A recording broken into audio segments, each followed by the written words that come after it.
what's up mga ka-videos PH? Busy si Daniel Padilla sa kanyang bagong business na theme park sa Batangas. Business at career muna focus ngayon ng blockbuster star na si Daniel Padilla.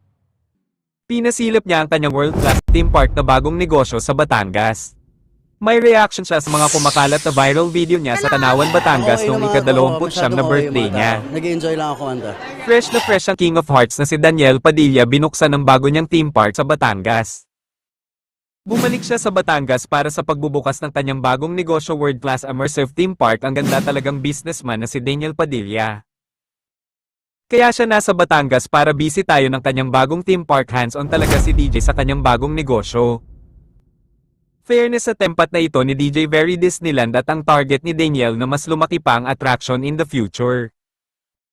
Kaya naman madalas na siyang naglalagi rito bilang hands-on co-owner. Kwento ni Daniel, ongoing pa naman ang kanyang pagpipelikula, sa katunayan nakapila na ang shoot para sa kanyang upcoming movie ng Napagod si Kamatayan.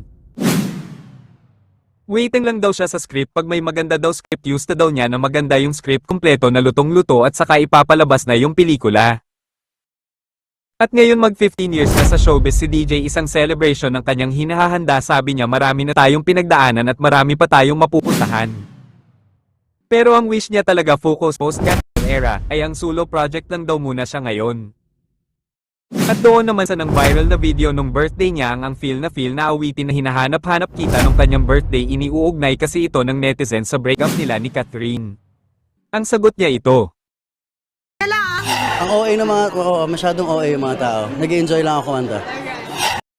At yun lang po ang ating mixing kwento. Maraming salamat.